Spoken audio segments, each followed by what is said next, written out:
this out.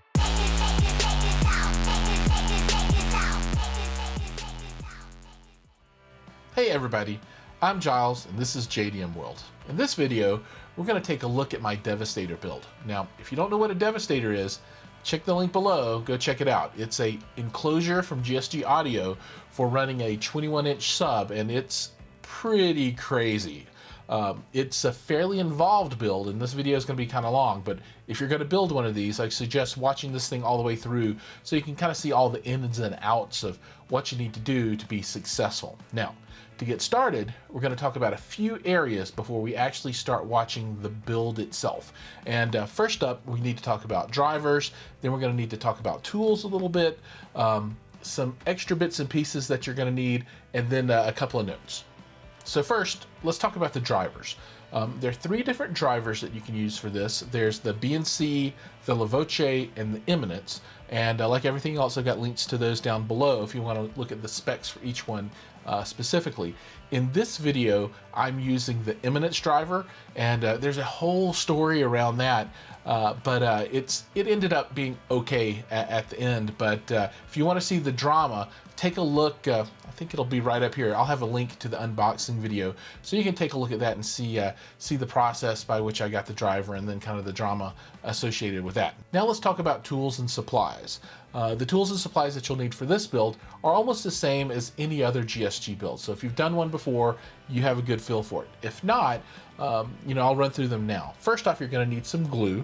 GSG recommends PL Premium. I've not used it. I'm a Tight Bond 3 guy, so that's what I used for my build. You're going to need a bunch of clamps, and you're going to need big ones for this build. And unless you're using a brad nailer, you have to have clamps for this, in my opinion. I'll have links to those below as well. You'll probably want a rubber mallet so you can move the pieces around as you need to without marring them up. I use a small carpenter square just to make sure things are all 90 degrees and nice. Then when it comes time to finish, I recommend having an orbital sander and some type of Bondo or filler that you can use for any cracks or scratches or anything else that you want to clean up before you put your finish on. Finish is going to be up to your discretion.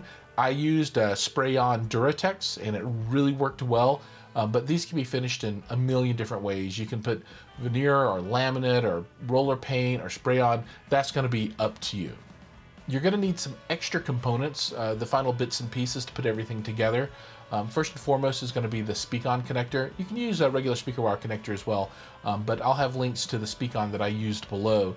You'll need wire and all of the crimps and little bits and pieces for inside, and really the wire you need is about yay long. It's not a lot. I use 12 gauge. You can use 10. I think you can even use up to 16, but 12 has worked out really well for me, and I've not seen any problems with anyone using that before. Then you're going to also need some Spax screws and some gasket tape. I'll have links to all that stuff below as well, but that's going to be important at the very end to seal around the woofer and then seal the hatch door that goes on the back. And this build is a lot different than a mini Marty or a full Marty, because with those, the speaker kind of just goes in and you gasket around that. With this one, the speaker is actually inside of the box, so you need a speaker gasket in the front, and then when you put that panel on the back, it needs to be sealed up as well. And the last thing to note is that this is a heavy box. I strongly recommend that you tackle this with a buddy. Two people are going to make this thing a lot easier as you have to move these pieces around, flip them, and put them together. It's really heavy, and it makes it easier if you've got two people to help position things and then lock them into place with those clamps. Please hit that subscribe button and also click on the bell so that you'll be alerted for new videos as they're released. And if you like it, give me a thumbs up. If not, thumbs down is okay too. It's a small thing for you, but the number of subscribers I have is a big deal for the channel. So if you're not a subscriber, I would really appreciate that subscription. And with that, let's go ahead and get this thing started. So what we're looking at here is unpacking of the full kit. The take-home message is that there are lots of pieces. So this one is definitely more difficult than a full Marty build, but if you get a friend, you'll be able to handle it no problem. Now we're going to go ahead and jump into the build. What I'd like you to pay attention to is kind of the order that I'm doing things in through these different steps. So what you're going to see is an image from the instruction booklet so that you know what we're doing. Then what you'll see me do typically is dry fit the pieces, then I go through the glue up, and then the clamp down. And that's pretty much what I did for the whole build. You know, I'd look at the instructions, make sure I knew what I was doing. I would try it out before I put glue on, then go through the process of gluing it and clamping it. And even doing that, I made a few mistakes, and I'll call those out as we go through the video. But if you do a dry fit before you actually commit to the gluing, you'll typically be able to avoid most mistakes. Another thing that you're going to notice is that I use a few additional tools in this build that I didn't call out at the beginning of the video, and those primarily are going to be this glue brush, and if you don't have one of those, it's pretty cool to use it. This one's got some kind of rubberized tips that you can get the glue off really easy after it dries, and you can just rip it off and use this thing over and over and over, and I use that pretty much throughout the whole build. On top of that, I used a razor knife a bit to help scrape off glue, and I also discovered that using a chisel helped with some of the dry glue quite a bit.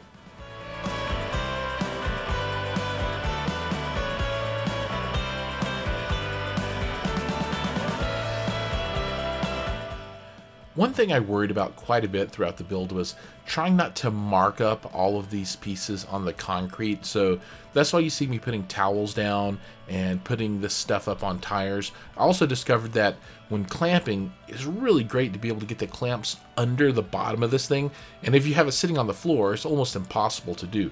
So if you can find some way to get it off the ground, whether you're using a table or tires like I used, it'll be a big help. Now, this thing gets heavy, so if you're trying to lift it up to put it on a workbench, that could be a problem. So something a little bit lower might be better.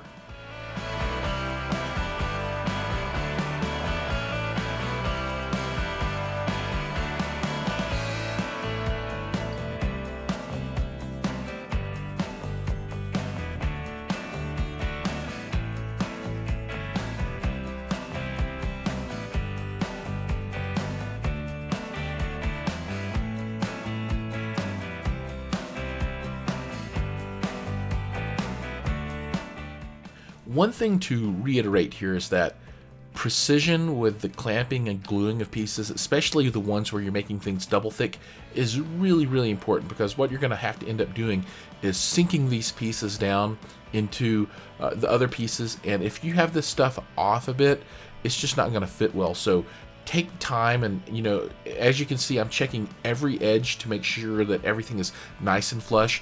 So check everything, check it twice before you clamp it down and let it dry. As you can see here, one of the things that you're going to have to do is clean off dried glue, and that's where the chisel and the razor knife really come in handy. If you have dried glue that's on the ends, it's going to make things poke out and not fit the way that it ought to. And if you don't have dried glue, that means you probably didn't use enough, and it didn't squeeze out when you clamp things together. So just expect that you're going to have dried glue that you need to scrape off. So if you don't have a razor knife or a chisel or something, now's a good time to pick one up.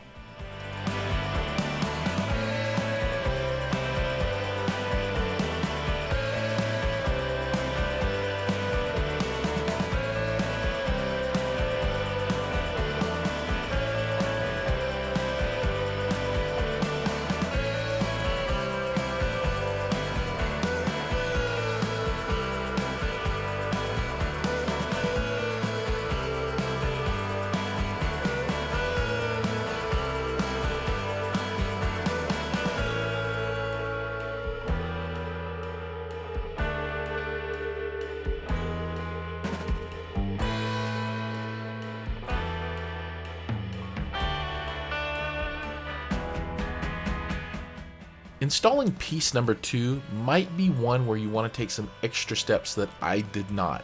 So what happens is once everything's all built, you can very easily see that engraved number 2 from outside of the enclosure, you know, once it's done. So if you want to improve the aesthetics of the box, Before you install it, I would suggest taking Bondo or filler and go ahead and fill that number 2, let it dry and sand it down so that once everything's built and you paint it, it'll look like a smooth surface. Otherwise, you will be able to see this number 2 from outside of the enclosure if you take a close look.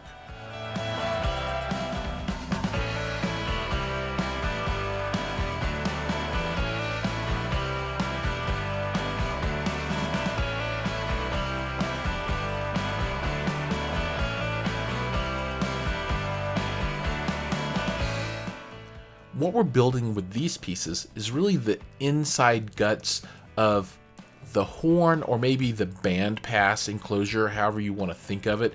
So this is actually the chamber that the subwoofer is going to play into, right? So if their subwoofer was mounted now, it would be on the bottom side of that circle, firing straight up, and it fires into the chamber that's going to be made with these 2 cross beams that we're installing, and there'll be a front piece that that creates the very front of the box. So this is part of the magic of the enclosure design.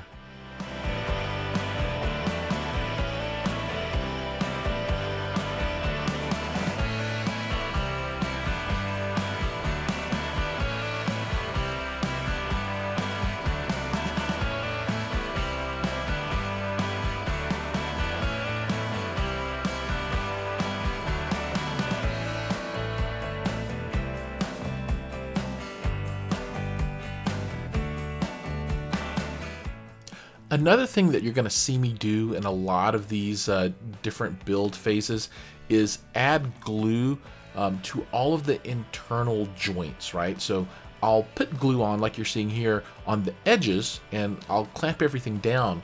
But then I often come back and then just add more glue around all of the edges. The subwoofer inside of this enclosure creates a huge amount of energy, and you want to make sure that absolutely nothing can move inside of this box. So if you can add glue to any joint, I recommend that you absolutely do it. It won't hurt, it can only help.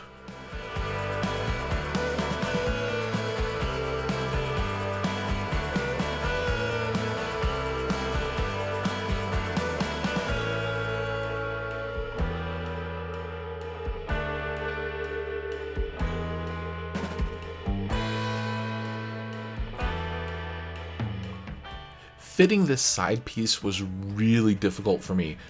You know, I have a lot of footage that I cut out where I was trying to figure out how to make this thing go on.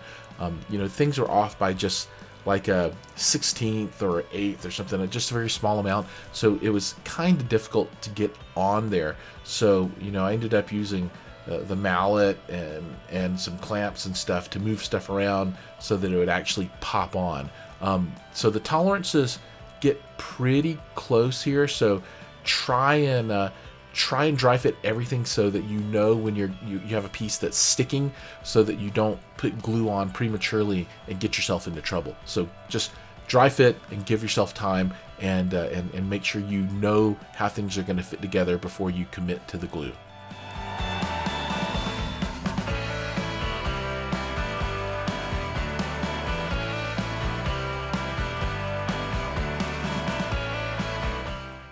At this point, this enclosure is getting really heavy, and as you saw there, I had to have my wife come help me move this thing around.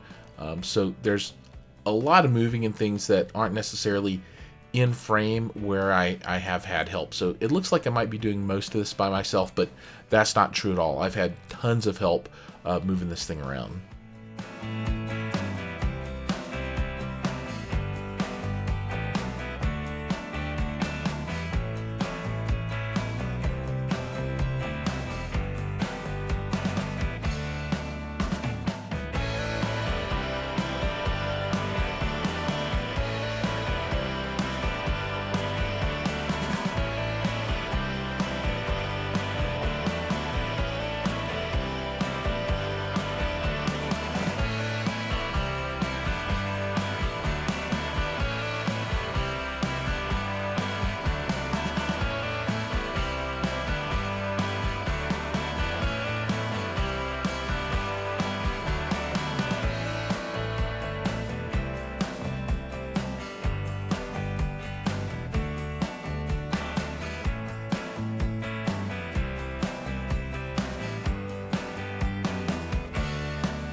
what we're building here is the guts of the back of the enclosure. So if you had just a standard ported box, these braces are going into the part of the box that would just be like the regular back part of a ported enclosure. So you have this woofer mounted inside of this box, and this is on the back side of the woofer, on the magnet side, and there'll be a port that lets that additional sound energy out of the front, and that port is located just underneath the larger opening for the horn or the bandpass piece. So yeah, there's a lot going on inside of this enclosure.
So you guys get to see a lot of my garage in this video, and if you take a look there, you can see the crates that my Stark sound speakers came in. They're pretty cool.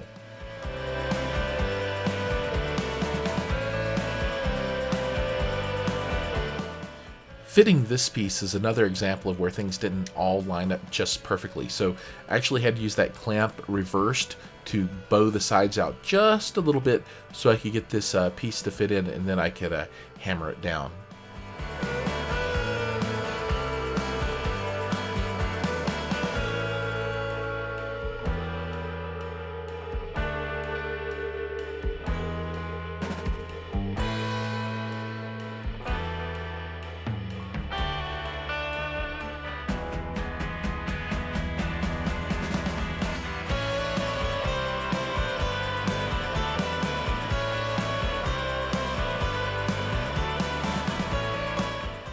So this is where you get to decide if you're going to use speak-on connectors or just regular banana plug style. I like to use speak-on for all of my subwoofers, well, my DIY stuff anyway. I really like the cables, and I like being able to be sure that things aren't going to come unplugged. So if you use that little insert and glue it in like I just did, that allows you to easily mount the speak-on connector.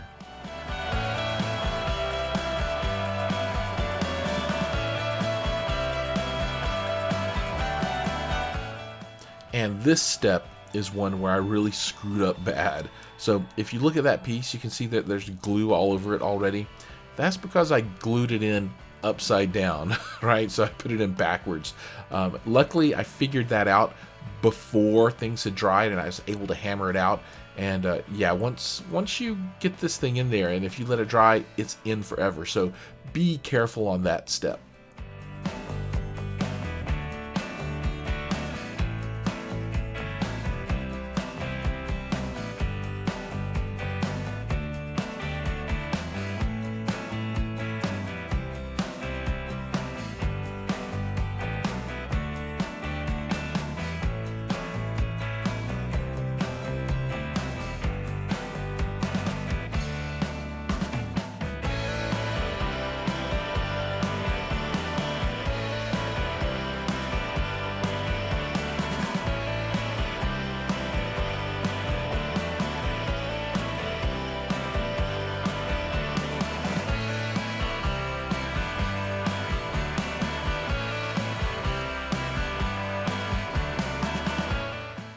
Now this step isn't in the instructions, and it's not required, but I wanted to really get my edges as smooth as I possibly could. So I used filler pretty much all around the outside of this box, and then sanded it off so that everything was really super smooth.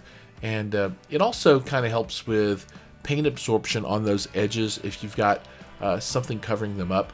A really good alternative that I didn't use here is to do a glue and water mix on those cut edges of the MDF so that the MDF doesn't absorb so much paint, so it makes it easier to paint. So that's another thing you can do. Also, if you notice around that speak-on connector, it comes out of the box, so to speak, not quite flush. So I'm doing it right there. I sanded that whole thing down so the back panel is completely smooth.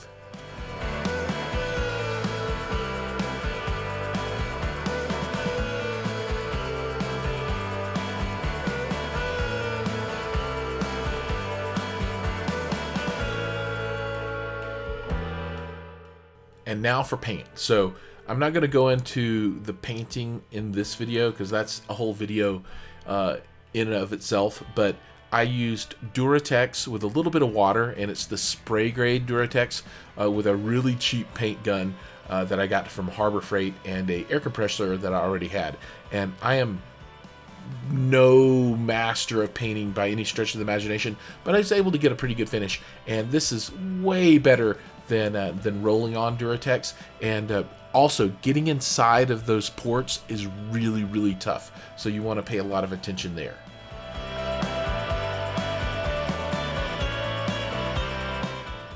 Now it's time for the fun stuff, installing the driver and getting the back panel on. So you need to make sure that you have a good seal between the driver and the two chambers. So I'm just using weather stripping, and you'll need to use that around where the driver mounts, and then also around where you're going to mount the back hatch for the whole enclosure. And that's what I'm doing here. This is where the back hatch is going to mount on. And the thin stuff that I have is some Parts Express speaker gaskets, specifically sold and very expensive for this purpose. And then the larger brown stuff is just some weather stripping that I got at Home Depot.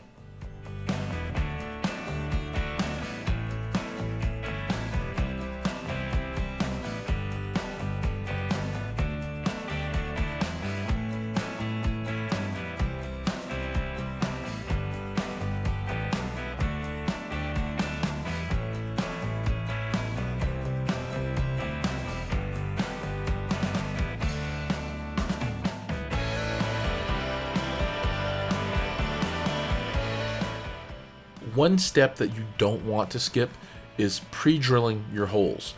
So make sure you follow the instruction manual on the drill bit size and the depth that you need to drill for this enclosure. It's super important. Otherwise, you're going to end up cracking this MDF and you'll be super sad. So don't skip the pre-drilling, and you need to pre-drill every hole on this back hatch, and then every hole that you're going to use to mount the speaker.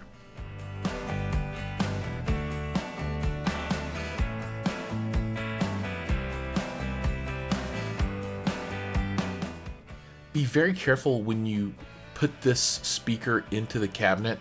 It's super magnet heavy, meaning that it wants to flip over. So you're likely to be putting it in just like I did, cone down with the magnet pointing up. And just be careful, because it absolutely wants to flip that magnet down. It's really heavy and it's way out there.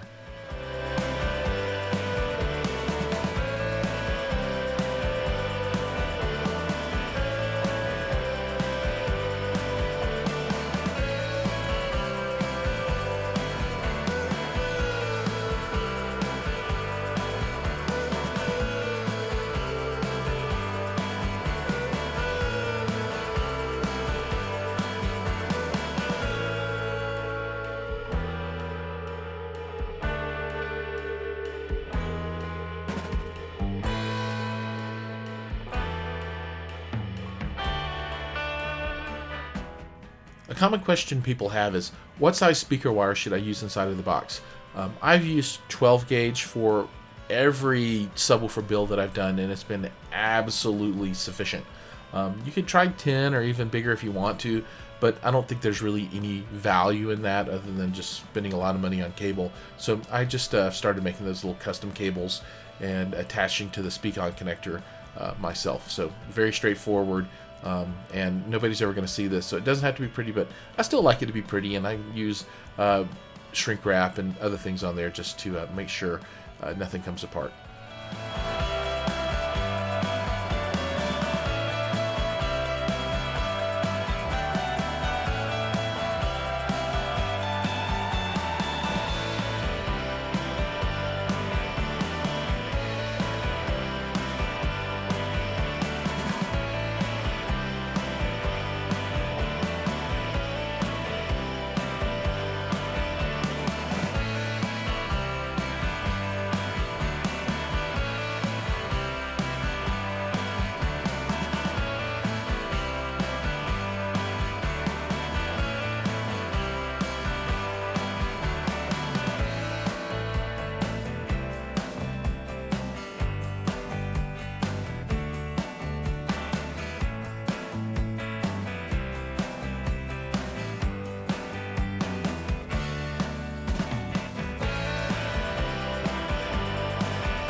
And that is how you build a Devastator. If you're working on your own build, hopefully it's been helpful to watch mine kind of start to finish. And if you're thinking about one, hopefully this helps push you over the edge. You know, it's not that hard to build this thing. Doesn't require a lot of tools, and if you've got a friend, it's really, really easy.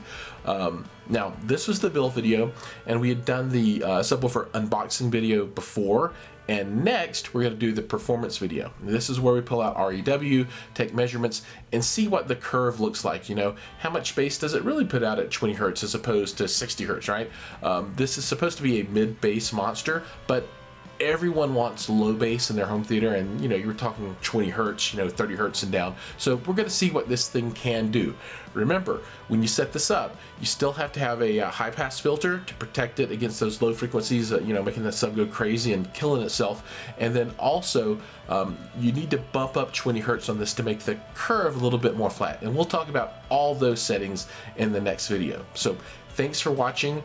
Please take a moment and hit that subscribe button. And if you've liked it, thumbs up. And if you don't like it, well, thumbs up. Anyway, thanks for watching, everybody. Have a great day. And I look forward to helping you guys with more videos in the future.